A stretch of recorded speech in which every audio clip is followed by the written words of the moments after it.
বিসমিল্লাহির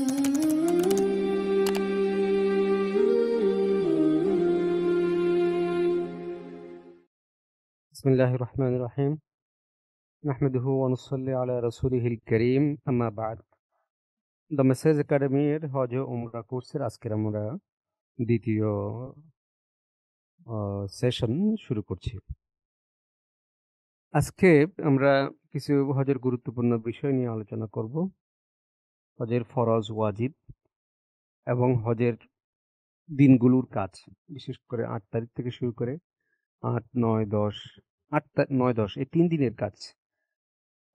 যে ৩ দিনে হজের সবচেয়ে গুরুত্বপূর্ণ ফরজ এবং ওয়াজিবগুলো সম্পাদিত হয়, সে কাজগুলো আজকে আমরা আলোচনা করব। হজের ফরজ আমাদের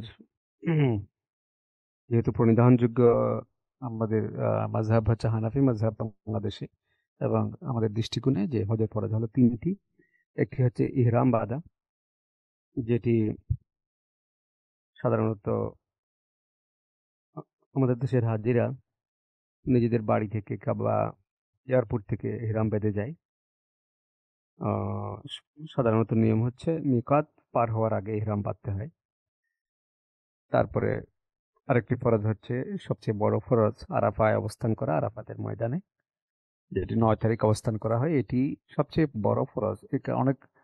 এজন্য হাদিসে আসছে আল হাজ্জু আরাফা, হজ হচ্ছে আরাফা, আরাফাতে অবস্থান। আরেকটি হজের ফরজ হচ্ছে বাইতুল্লাহ জিয়ারত করা। এসব সবটি পয়েন্ট নিয়ে আমরা বিস্তারিত আলোচনা করছি সামনে ইনশাআল্লাহ। হজের ওয়াজিব হচ্ছে ৬টি। এর মধ্যে একটা হলো সাফা এবং মারওয়ার মাঝে ৭ বার তাওয়াফ সাই করা, সাফা পাহাড় এবং মারওয়া পাহাড়ের মাঝখানে। মুজদালিফায় অবস্থান করা।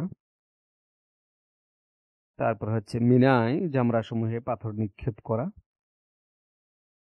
৩ দিন নিক্ষেপ করতে হয়, বিস্তারিত আমরা পরবর্তীতে জানবো। মাথার চুল মুন্ডানো বা ছাটা। তারপর হচ্ছে কুরবানি করা, বিশেষ করে যারা তামাত্তু হজ করে, কিরান হজ করে তাদের জন্য। আর হচ্ছে বিদেশি যারা, তাদের জন্য বিদায়ী তাওয়াফ। কোনো ওয়াজিব বাদ দেওয়া যায় না। কোনো ওয়াজিব বাদ গেলে তার জন্য দাম দিতে হয় বা একটা পশু কুরবানি করতে হয় নিয়ম অনুসারে। মিকাত হচ্ছে এমন একটি স্থান, যে স্থানটি রাসূল সাল্লাল্লাহু আলাইহি ওয়াসাল্লাম নির্ধারণ করেছেন যে বাহিরের লোকজন, অর্থাৎ মক্কার বাইরের লোকেরা মক্কায় আসতে গেলে ওই স্থান পার হওয়ার পূর্বেই তাদেরকে ইহরাম বাঁধতে হবে। সে স্থানগুলোকে মিকাত বলে। তো এই ধরনের ৫টি মিকাত রয়েছে। রাসূল সাল্লাল্লাহু আলাইহি ওয়াসাল্লামের সময় থেকে বা খলিফাদের সময়ে, উমর ইবনুল খাত্তাবের সময় একটা মিকাত যাতে ইরক শুরু হয়। আর বাকিগুলো রাসূল সাল্লাল্লাহু আলাইহি ওয়াসাল্লাম নির্ধারণ করেছিলেন যুলহুলাইফা মদিনাবাসীর জন্য, মদিনা থেকে সামান্য একটু অগ্রসর হয়ে যুলহুলাইফা। তারপর হচ্ছে সিরিয়া এবং মিশরবাসীর জন্য জহফা, ইরাকিদের জন্য যাতে ইরক। তারপর নাজদ এবং তায়েফবাসীদের জন্য কারনুল মানাজিল, এবং ইয়ালামুল্লাম হচ্ছে মক্কা ইয়েমেনবাসীদের জন্য। এবং যে সময় বাংলাদেশ, ভারত, পাকিস্তানের সমস্ত দেশ থেকে জাহাজে করে মানুষ হজে যেত, তখন জেলার নামেই ইহরাম বাঁধত। তো এখন এই বিষয়গুলি নিয়ে আমাদের খুব বেশি মানে চিন্তার কারণ নেই। এর কারণ হচ্ছে সাধারণত হাজিরা এয়ারপোর্ট থেকে ইহরাম বেঁধে যায়, এখন বিমানে করে হাজিরা যায়, এবং এই ধরনের কোনো মিকাত যদি থাকে সেগুলি খুব দ্রুত পার হয়ে যায়। এই কারণে আগেই ইহরাম বেঁধে রওনা করে। তারপরেও প্রতিটা হজ ফ্লাইটে মিকাতের একটু সময় আগে, হয়তো কমপক্ষে 10 থেকে 15 মিনিট আগে, মিকাত অতিক্রম করার আগে ঘোষণা দেওয়া হয়। তো সেই সময়েও ফ্লাইটে মিকাত ইহরাম বাঁধা যায়, ইহরামের পোশাক পরা যায়, কিন্তু সেটা আসলে শোভনীয় বিষয় হয় না অনেক সময় ফ্লাইটের মধ্যে কাপড় চোপড় পরিবর্তন করা। এই কারণে বাড়ি থেকে বা এয়ারপোর্ট থেকে যদি ইহরাম বেঁধে যায় সেটা ভালো। তো মিকাত কি পার হচ্ছে কি না হচ্ছে এই বিষয়ে খুব বেশি অস্থির হওয়ার প্রয়োজন নেই, যেহেতু আগে ইহরাম বাঁধা হয় অথবা বিমানে ঘোষণাটি থাকে। কোন মিকাতের উপর দিয়ে যাচ্ছে এটা হয়তো হাজিরা জানেই না, কিন্তু বিমানে এই ঘোষণাটি দেওয়া হয়। ইহরামটা কি? আমরা এমনি সাদামাটা ভাবে বুঝি যে ইহরাম হচ্ছে একটা সাদা কাপড়, দুই প্রস্থ সাদা কাপড় সেলাইবিহীন, যেটা হাজিরা পরে থাকে। একটিকে বলা হয় ইজার বা লুঙ্গি, যেটা শরীরের নিম্নাংশে পরে। আরেকটি হলো চাদর, যেটি গায়ে চড়ায়। এটি হচ্ছে ইহরাম। কিন্তু ইহরাম, এই কাপড়টি ইহরাম না, এটা হলো ইহরামের কাপড়, এটা ঠিক ইহরাম না। ইহরাম হচ্ছে আসলে হজের নিয়ত, যে হজের নিয়তের সাথে এই কাপড়ের সম্পর্ক রয়েছে। শুধুমাত্র নিয়ত করলেও ইহরাম হবে না, আবার শুধুমাত্র কাপড় পরলে ইহরাম হবে না। এই ইহরামের যে লিবাসুল ইহরাম বা ইহরামের পোশাক, সেটি পরিধান করত হজের নিয়ত করা, তাহলে ইহরাম সম্পন্ন হলো এবং তিনি তার হজের কাজ শুরু হলো। সেই সময় ইহরাম থেকে ইহরাম নিষিদ্ধ, ইহরাম অবস্থা নিষিদ্ধ যা আছে সেগুলি তাকে মেনটেন করে চলতে হবে। তাহলে হজ বা উমরা পালানোর জন্য এই দুই প্রস্থ যে নির্ধারিত কাপড়, সাদা কাপড় পরিধান করে, সাদা কাপড় পরিধান করতে হবে এমন না, বাট সাদা কাপড় পরিধান করা হয়। কোনো কালারফুল কাপড় হবে না, কি বলে যে সুগন্ধি মিশ্রিত কাপড় হবে না, ইত্যাদি ইত্যাদি বিষয় রয়েছে, সেগুলো মেনে চলতে হয়। তো যাই হোক, আমরা সাধারণত আমাদের হাজিরা সাদা কাপড় পরিধান করে দুই প্রস্থ। আর নারীদের জন্য তো বিশেষ কোনো কাপড় নেই, তারা সাধারণ যে কাপড় জামা পরে, বোরকা পরে, সেগুলি পরে ইহরাম পরিধান করবে, বিশেষ কোনো কালারও নেই তাদের জন্য। ইহরামের জন্য প্রথমে পবিত্রতা অর্জন করতে হবে, অজু অবশ্যই করতে হবে, অজু বা গোসল করবে, গোসল করে নিতে পারে। তার পূর্বে ইহরাম ইহরাম কাপড় পরিধানের পূর্বে সুগন্ধি ব্যবহার করতে পারে, সুগন্ধি ব্যবহার করতে পারে, অসুবিধা নেই। কিন্তু ইহরামের কাপড়ে সুগন্ধি ব্যবহার করা যাবে না, এবং ইহরামের কাপড় পরিধান করার পরে, নিয়ত করে ফেলার পরে কোনোভাবেই আর সুগন্ধি ব্যবহার করা যাবে না। আর নিয়তটি কি? এই হজ হলো, হজ আমরা সাধারণত আলেমদের মুখে শুনি যে আহ, নিয়ত সংকল্প। হ্যাঁ, নিয়তটি সংকল্পের বিষয়, মনে মনে সংকল্পের বিষয়, যে আমি সালাত আদায়ের জন্য সংকল্প করলাম, রোজার জন্য সংকল্প করলাম, হজের জন্য। কিন্তু হজের নিয়তটি উচ্চারণ করে পড়ার বিধান আছে। তো কেউ যদি হজের জন্য নিয়ত করে তাহলে লাব্বাইকা উমরাতান বলবে। কেউ যদি আহ উমরার জন্য নিয়ত করে লাব্বাইকা উমরাতান বলবে। আর কেউ যদি এফরাদ হজের জন্য নিয়ত করে, অর্থাৎ শুধু হজ করবেন, তিনি লাব্বাইকা হাজ্জান বলবেন। আর যদি কেউ কেরান করেন, তাহলে তিনি লাব্বাইকা উমরাতান ও হাজ্জান। আর তামাত্তু করলে তিনি লাব্বাইকা উমরাতান বলবেন এজন্য, তিনি তো মক্কায় গিয়ে উমরা করবেন, উমরা করে উমরা শেষ করে আবার হালাল হয়ে যাবেন, অর্থাৎ এহরামের কাপড় খুলে ফেলবেন, স্বাভাবিক পোশাক আশাক পরবেন। তারপরে আবার 8 তারিখ, 8ই জিলহজ, হজের আহ, এহরাম বাঁধবেন, তখন লাব্বাইকা হাজ্জান বলবেন, লাব্বাইকা হাজ্জান। কিন্তু তিনি যখন বাড়ি থেকে রওনা করছেন বা হজের জন্য যাত্রা করছেন, তখন যে এহরাম পরবেন সেটা উমরার জন্য, যেহেতু উমরা এবং হজ দুইটাই করবেন এবং আলাদাভাবে করবেন, মাঝখান থেকে তিনি ফ্রি হয়ে যাবেন। এই জন্য প্রথম ইয়েতে লাব্বাইকা উমরাতান, অথবা অনেক কিতাবে আছে লাব্বাইকা উমরাতান মুতামাত্তিয়ান বিল হাজ, এভাবে বলা যায়। যাই হোক, সহজটা আমরা বলতে পারি। তারপরে তালবিয়া, এহরাম বাঁধার পরেই তালবিয়া পাঠ করতে থাকবে। তালবিয়াটা আমরা সবাই জানি, বিখ্যাত। লাব্বাইক আল্লাহুম্মা লাব্বাইক, লাব্বাইক লা শারীকা লাক লাব্বাইক, ইন্নাল হামদা ওয়ান নি'মাতা লাকা ওয়াল মুলক লা শারীকা লাক। এটা আহ, বেশি বেশি করে তালবিয়া পাঠ করতে থাকবে। ইহরামের সময় কি কি কাজগুলো করা সুন্নত? এই পরিষ্কার পরিচ্ছন্ন হওয়া, নখ নখ কাটা, চুল কাটা, অন্যান্য যে সমস্ত আহ, চুল পরিষ্কার করতে হয় সেগুলি পরিষ্কার করা, গোসল করা। ইহরামের পূর্বে, যেমনটি আমরা আলোচনা করেছি, শরীরে, মাথায়, দাড়িতে সুগন্ধি ব্যবহার করা যেতে পারে। তারপরে হলো সেলাইবিহীন সাদা লুঙ্গি, সাদা চাদর, এক জোড়া জুতা বা স্যান্ডেল পায়ে দেওয়া, 2 রাকাত নফল নামাজ পড়ে।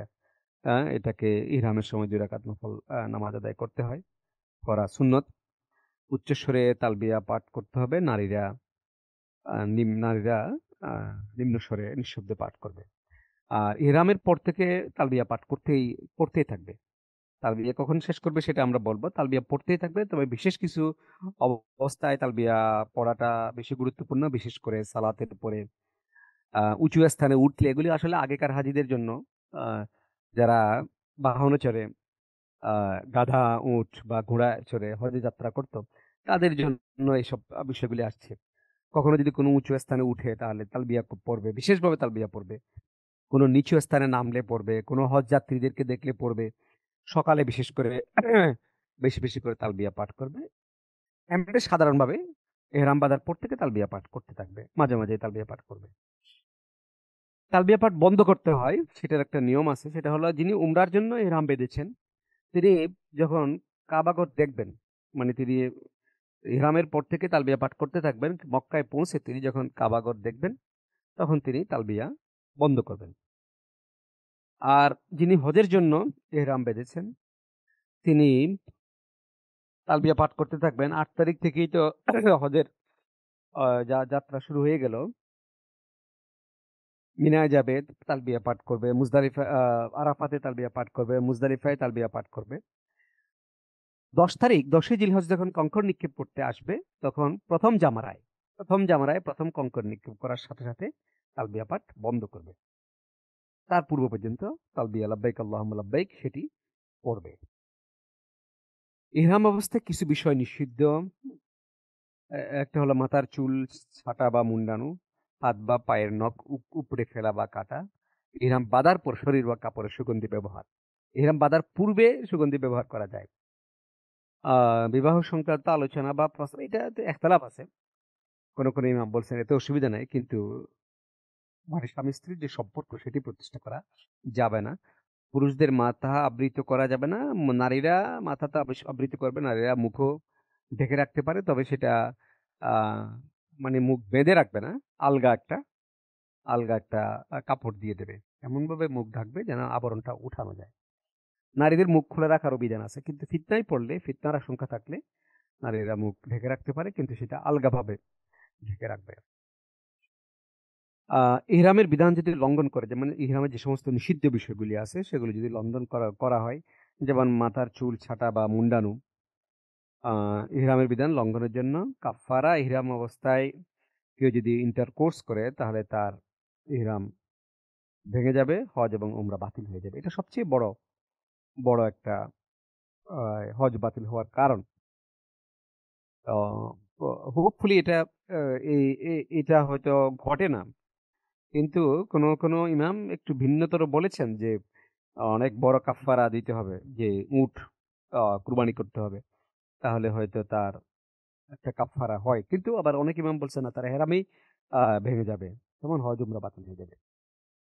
আর যদি অন্য কেউ যদি ইহরাম অবস্থায় নিষিদ্ধ কাজগুলো ইচ্ছাকৃতভাবে করে বা সজ্ঞানে করে, তাহলে তাকে কাফারা দিতে হবে। সে কাফারা বা দম, ফিদিয়া বা দম, সেটা হলো হারাম এলাকার মধ্যে কাফারা স্বরূপ একটি পশু, সেটা উট হতে পারে, উট হলে 7 জন, বা বকরি বা ছাগল, যেটা কুরবানির উপযুক্ত, সেটা গরিব মিসকিনদেরকে বিতরণ করে দেবে, বা 3 দিন সোম রাখবে, অথবা 6 জন গরিব লোককে একবেলা খাওয়াবে।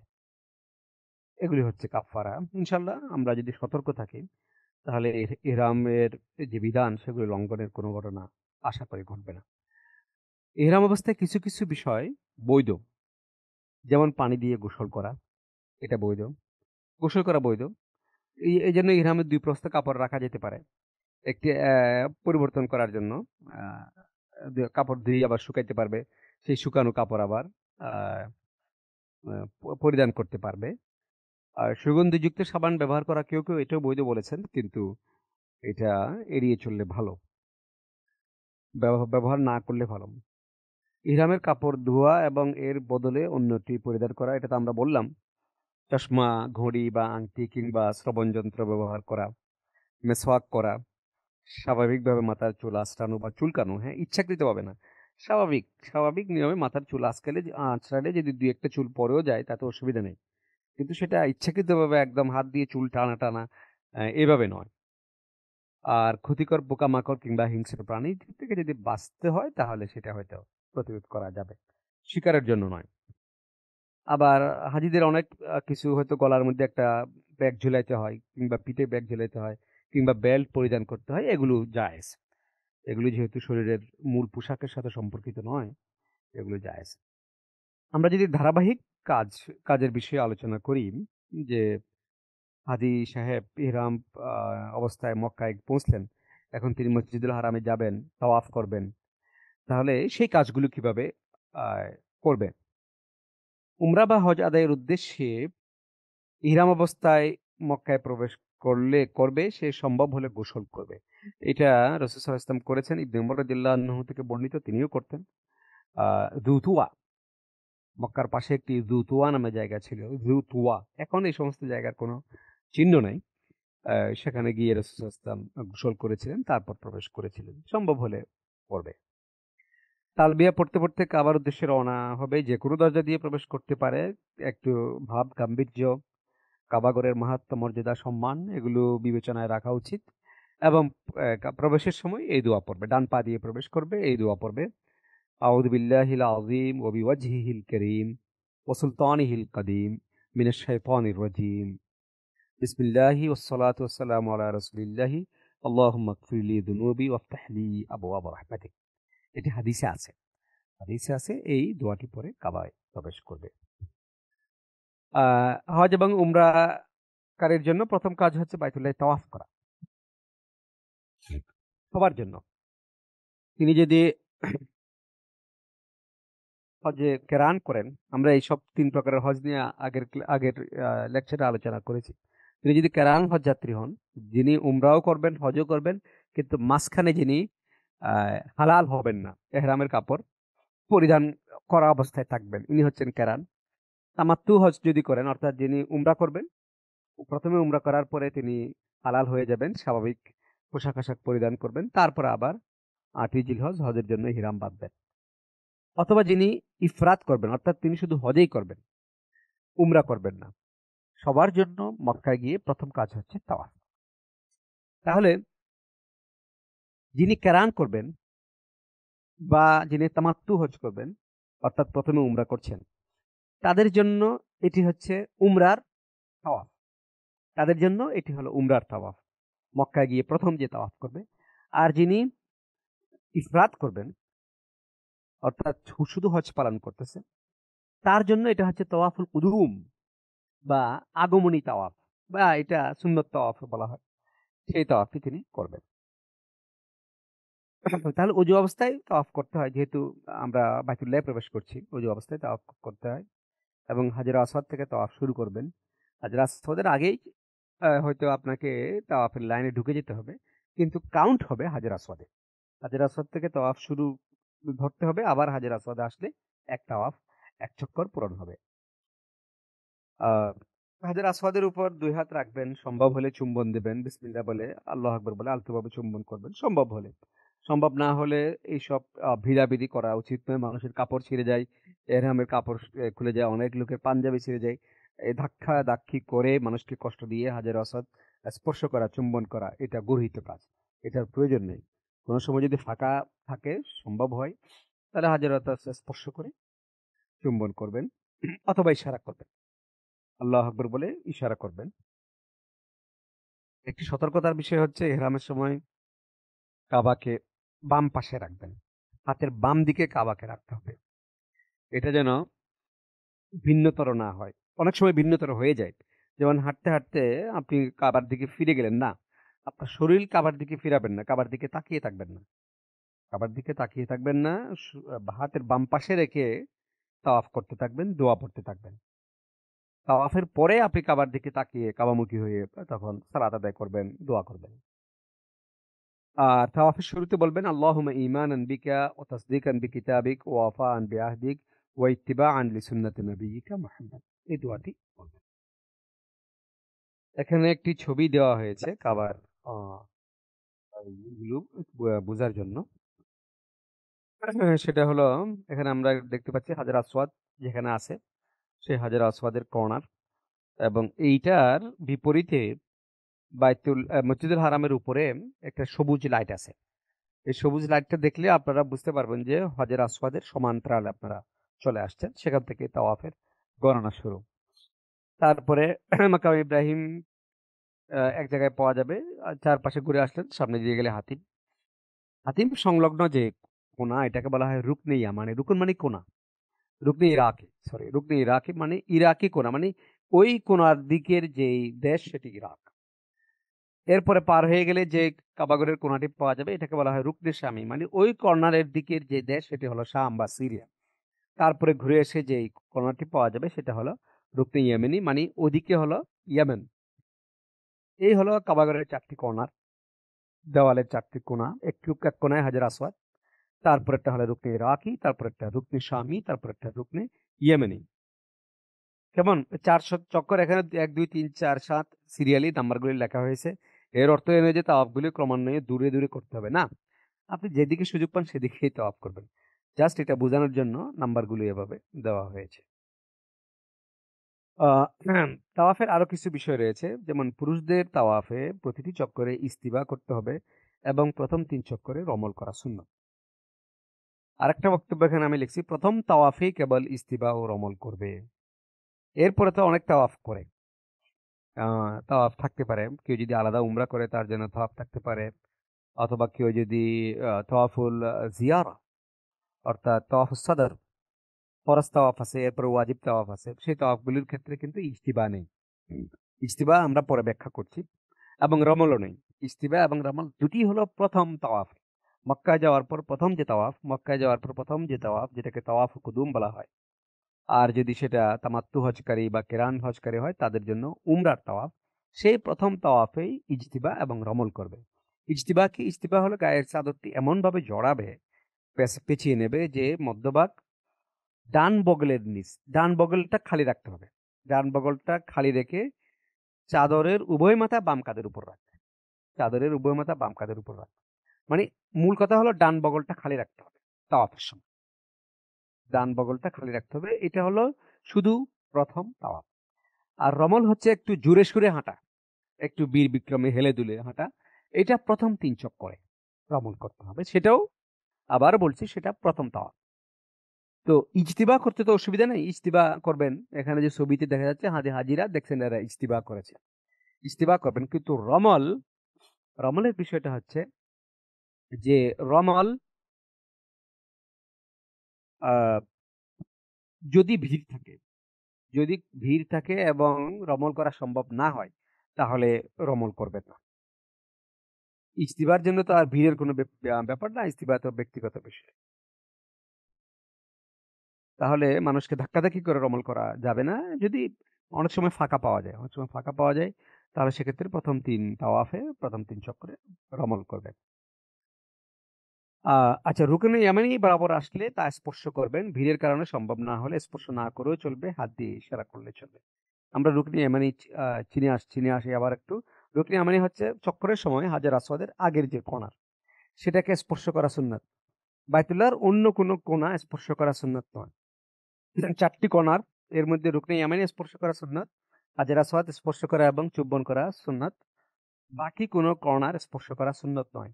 আর রুকনি ইয়ামানি হাজরা আসওয়াদেও ক্ষেত্রেও যদি এখানে স্পর্শ করতে গিয়ে আহ, ভিড়াভিড়ি ঠেলাঠেলি হয়, তাহলে সেটা এসবের মাধ্যমে ভিড়াভিড়ি ঠেলাঠেলি করে স্পর্শ করার প্রয়োজন নেই। আমরা জানি যে তাওয়াফের ক্ষেত্রে নির্দিষ্ট কোনো দোয়া নেই, একটি দোয়ার উল্লেখ পাওয়া যায়, সেটি হলো রুকনি ইয়ামানি থেকে হাজরা আসওয়াদ। প্রত্যেকবার চক্কর দেওয়ার সময় রুকনি ইয়ামানি থেকে হাজরা আসওয়াদের মাঝখানে রাসূল সাল্লাল্লাহু আলাইহি ওয়াসাল্লাম থেকে এই দোয়াটি বর্ণিত হয়েছে, রব্বানা আতিনা ফিদ দুনিয়া হাসানা ওয়া ফিল আখিরাতি হাসানা ওয়া কিনা আযাবান নার। পবিত্র কোরআনের এই আয়াতটি, এই দোয়াটি উল্লেখিত হয়েছে, সেটি পড়া যায়। তাহলে একবার হাজর আসওয়াদ থেকে শুরু করে আরেকবার হাজর আসওয়াদে আসলে 1 চক্কর হয়ে গেল। এভাবে 7 চক্কর তাওয়াফ করতে হবে। তাওয়াফের সময় বেশি বেশি দোয়া করতে হবে। রাসূল সাল্লাল্লাহু আলাইহি ওয়াসাল্লাম এর উপর দরুদ পড়া যায়, আল্লাহ তাআলার প্রশংসা করতে হবে। আরবি ভাষায় দোয়া করতে পারেন, বাংলা ভাষায় দোয়া করতে পারেন।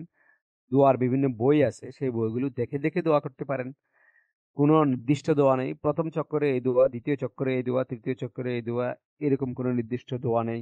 এই কোণায় গেলে এই দোয়া, ওই কোণায় গেলে ওই দোয়া, এরকম কোনো নির্দিষ্ট দোয়া নেই।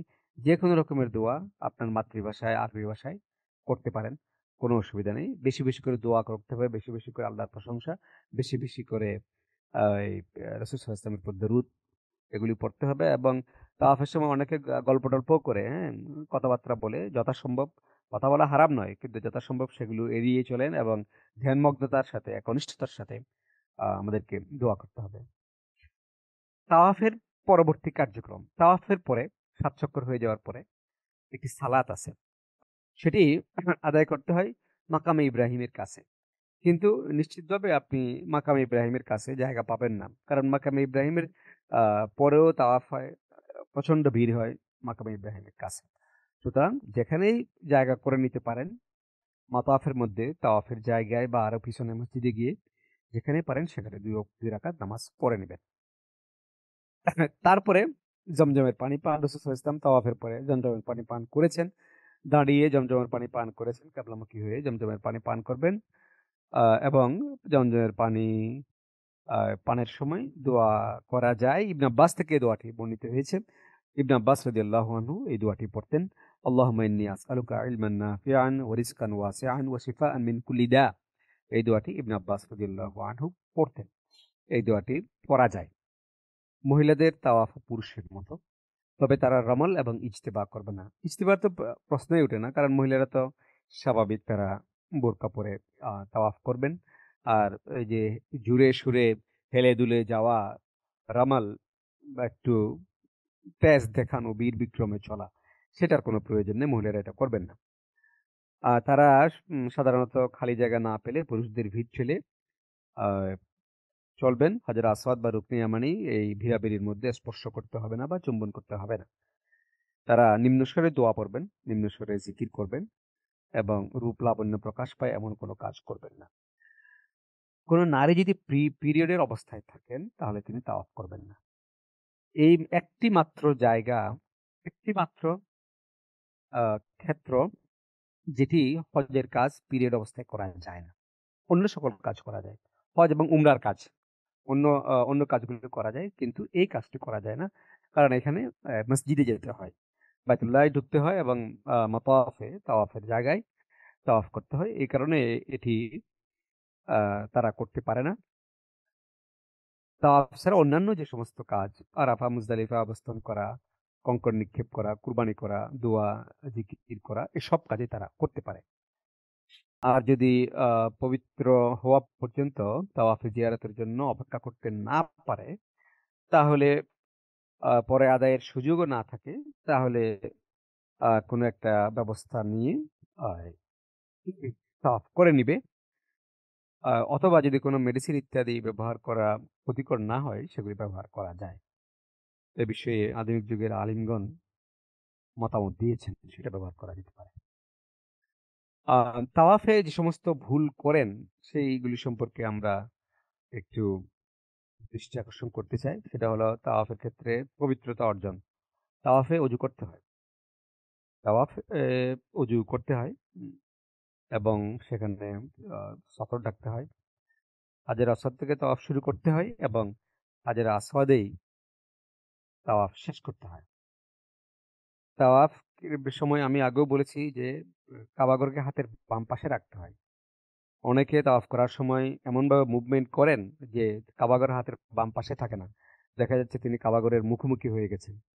এটা ঠিক নয়, কাবাগরকে সবসময় বাম পাশে রাখতে হবে। এভাবে চক্কর দেওয়া যাবে না যে কাবাগর আপনার মুখোমুখি হয়ে যায়।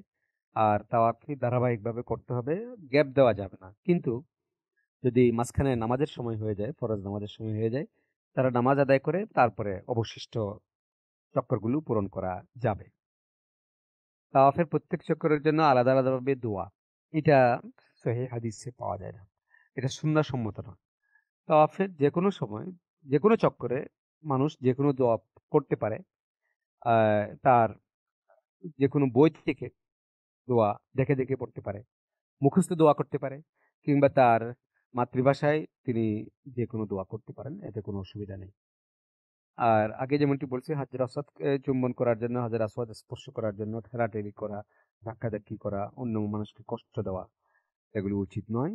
এবং তাতে সওয়াবের চেয়ে গুনাহ বেশি হওয়ার সম্ভাবনা রয়েছে। মানুষকে কষ্ট দেওয়া হজের ক্ষেত্রে এটা বিশেষভাবে নিষেধ করা হয়েছে। পবিত্র কোরআনে আল্লাহ তাআলা বলেছেন যে হজের যিনি ইহরাম বাঁধলো, সে ওয়ালা রাফাথা ওয়ালা ফুসুকা ওয়ালা জিদালা ফিল হজ, হজের মধ্যে এসব কাজ করে।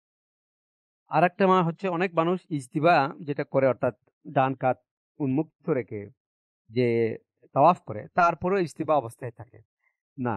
ইজতিবা এরপরে কন্টিনিউ করবে না, তাওয়াফ শেষ হওয়ার পরে আবার সে নতুনভাবে চাদর পরে নিবে এবং তখন স্বাভাবিকভাবে যেভাবে চাদর পরে, উপরের উপরের চাদরটি সেভাবে পরে নামাজ আদায় করবে।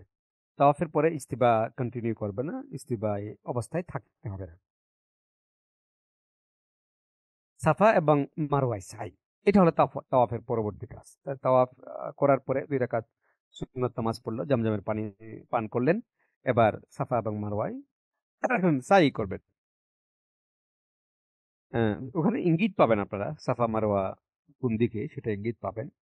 আগে তো এগুলো আলাদা পাহাড় ছিল, এখন মসজিদুল হারামের যে কমপ্লেক্স তার মধ্যে অন্তর্ভুক্ত, কিন্তু সেখানে ইঙ্গিত করা আছে, সেখানে চলে যাবেন।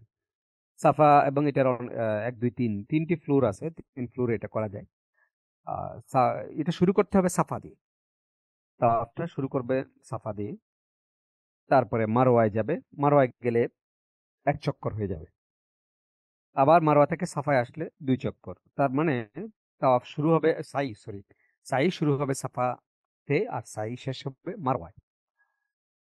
আর সাফাতে আসলে, সাফাতে ওঠার পরে সাফাতে একটু থেমে কাবাগরের দিকে মুখ করে, কাবাগর দেখা যায় সাফায়, সাফায় আরোহণ করলে কাবাগর দেখা যায়, সেখানে কাবাগরের দিকে মুখ রেখে দোয়া করা, যে দোয়াই আপনারা করতে চান সে দোয়া করা, সেটা সুন্নাত, সেভাবে দোয়া করবেন। তারপরে সাফা এবং মারোয়ার মাঝখানে নিয়ম অনুসারে তাওয়াফ শেষ করবেন। সাফা এবং মারোয়ায় উপরে উঠতে হয়, কিন্তু একদম উপরে না উঠলেও সাই হয়ে যাবে। হুইল চেয়ার দিয়ে যারা সাই করে, তারা যে পর্যন্ত যায় সে পর্যন্ত গেলে সাই হয়ে যাবে, কারণ না হলে তো তাদের সাই হতো না। কিন্তু সাধারণ মানুষদের জন্য কিন্তু উপর থেকে ঘুরে আসার নিয়ম, সেদিক থেকে ঘুরে আসা ভালো। আর যদি কেউ হুইল চেয়ারের এরিয়া থেকে ঘুরে আসে, তাও কিন্তু তার সাই হয়ে যাবে। তাওয়াফের ক্ষেত্রে আমরা জেনেছি অজু অবস্থায় থাকতে হয়, কিন্তু সাইতে অজু অবস্থায় না থাকলেও চলে, তবে অজু অবস্থায় থাকা ভালো, মুস্তাহাব। অজু অবস্থায় সাই করা ভালো। এখানে একটি ছবির মতো বা মানচিত্রের মতো রয়েছে, যেখানে তাওয়াফ সাইর একটা সাফা এবং মারওয়া পাহাড়ের একটা দৃশ্য দেখানো হয়েছে। এই মাঝখানে ব্যবধান হচ্ছে 492 গজ। এখানে একটা বিষয় আমাদের হয়তো আলোচনা করা উচিত বা স্মরণ করিয়ে দেওয়া উচিত। সাফা এবং মারওয়ার মাঝখানে সাই করার সময় একটা জায়গায় সবুজ বাতি আছে। সবুজ বাতির অংশটি পুরুষদেরকে একটু একটু দ্রুত গতিতে বা একটু দৌড়িয়ে পার হইতে হয়। দুই পাশেই সবুজ বাতিটা আছে, সাফা থেকে মারোয়া যাওয়ার সময়, আবার মারোয়া থেকে সাফায় আসার সময়।